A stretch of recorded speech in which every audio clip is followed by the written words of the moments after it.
Good morning. I am Gerhard Mathangani with today's Sports Brief. We will start on the awards front in college football. Alabama cornerback Patrick Surtain has been named a finalist for the Bronco Nagurski Trophy. That honor is given annually to the nation's top defensive player. The junior is rated as the nation's top cornerback and number 7 overall defender, according to Pro Football Focus. He's allowed 25 yards or fewer in receiving in 8 of the Tide's 9 games this year. He talked about what he worked on in the offseason to set him where he is now.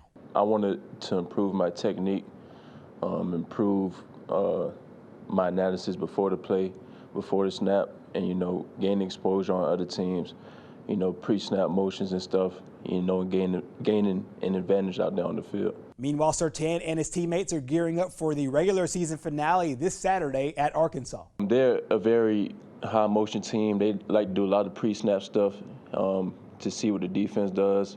And, they got a very balanced offense, a good passing game, and a good running game. So, it's going to be a very competitive game, and it's going to be a competition type of game for us. Auburn will also hit the road in the final game of the regular season. The Tigers travel to Starkville to play an improved Mississippi State team. The Bulldogs are coming off a pair of 1-score losses against both Georgia and Ole Miss, each game landing 31-24. I think, their defense, they've been disruptive really all year.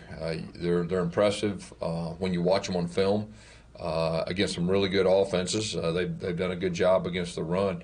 I think the big thing is they're protecting the football better than they did the first half of the season. So I think it's a combination of really those two things. They've had an off week too to prepare for us, 2 weeks to prepare. There's nothing like that.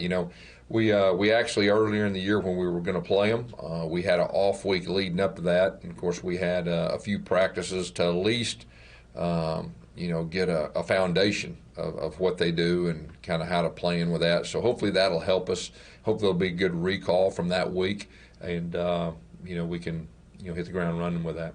Malzahn also stressed the importance of finishing off the season on a positive note. We actually talked about that with our team, Sunday after the game, that, we weren't fortunate enough to get these seniors out on a victory. So this is a big game for us. And, we want to do everything in our power to try to get a victory. Like I said, it's not going to be easy. On the road in our league with a team that's playing good football right now. And so it'll be a challenge, but I think that'd be very important if we can get the victory. The Tigers and Bulldogs square off Saturday at 6:30. Meanwhile, the Tide and Razorbacks will kick off at 11 a.m. And that wraps up your Sports Brief. Our program continues next.